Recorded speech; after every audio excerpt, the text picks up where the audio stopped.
Well, greetings, friends. It's been a while since I've done a video blog. Honestly, I've been busy doing a lot of stuff, primarily moving to a new house with a couple of other friends. And I thought for this blog it would be fun to, let's just say, talk about some of my favorite artists. And in order to do that, I thought it'd be fun to kind of help me watch as I unpack some of my CD collection, and we'll kind of talk along the way. So basically, a while back, a friend of mine said to me, "Hey, if you could pick like three artists and listen to them for the rest of your life, who would they be?" And I thought, great question. And so I began to formulate an idea in my head. And initially, I came with three artists. And I thought I'd talk about them. Now talk a little about why. Uh, First of these three is probably Mark Hurd. I've talked about him, several other video blogs here or there, but this guy's music is just absolutely phenomenal. Talk about a gifted songwriter. This guy just understood the fact that this is a fallen world, and Christ is better than that. And he wrote about it. He wrote about that friction born of living, as he once said it himself, of living in a fallen world while knowing that we ultimately were made for the eternal world to spend it with Christ, and living out this in between, this friction in planet Earth. And I can listen to him all day, especially, of course, this album here, Satellite Sky, is just an absolute masterpiece. He unfortunately died back in 1992. So his music is no longer going to be continual and new and more stuff from that brilliant mind, but boy, the work he left behind is just genius. Another one of the artists, Over the Rhine. These guys are phenomenal. It's a husband-wife duo of Linford Detweiler and Karen Bergquist. And they met at Malone College, which is probably about about an hour south of here, where I live in the Cleveland, Ohio area. And their music is just very, very incredible. It's again similar to understanding the depth of what you believe as a Christian, and realizing that there's both aspects of living in the world but not of the world. But what they do best is write these incredibly poetic songs.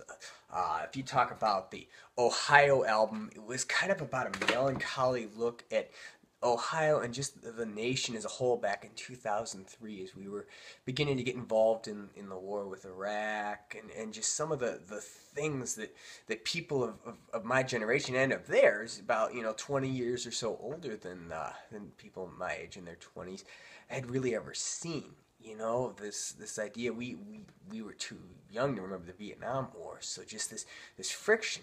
But then their newest album, that's actually on loan to a friend of mine right now, so I can't show it to you, Meet Me at the Edge of the World, is all about the beauty of God's creation. It's impossible not to feel a worshipful spirit after listening to some of these incredible lyrics and these ideas of leaving the edges wild and not having to have everything perfect, but just admiring what God has created in the outdoor rustic setting. Oh, it's incredible. I could listen to them for days. Lastly, my third artist, Rich Mullins. Also unfortunately dead. Two of the three artists are dead, but Mullins understood that life was about bringing as much glory to God as possible while on planet Earth. And he had that understanding with such a humility about him that was incredible. And also, much like Linford Detweiler and Karen Bergquist, an absolute love for God's creation. His songs stir you to worship as well, but they're also full of very, very poetic and incredible imagery that is just absolutely evokes this glory to God. And Mullins was unique because he could play so many different instruments, and he used, especially unique for him, was the hammered dulcimer. And his songs are just filled with this Appalachian-like sound of just God's creation. You feel like you're in the Appalachian Mountains just listening to this man's work. And that sound, coupled with the lyrics, make for an incredible, just worshipful setting. And he had so many albums when you consider that he was only really in the music industry for about 11 years when he died. There's at least, oh goodness, let's see here. 1, 2, 3, 4, 5, 6, 7,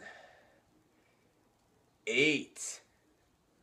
8 albums that came out in his lifetime, a compilation album, and then a second compilation album, and his final album that came out posthumously. So that's 10 albums in really 11 years. Incredible. So, I'm going to get back to continuing to put away my great large CD collection. So there's some thoughts on 3 of my all-time favorite artists that I can listen to constantly.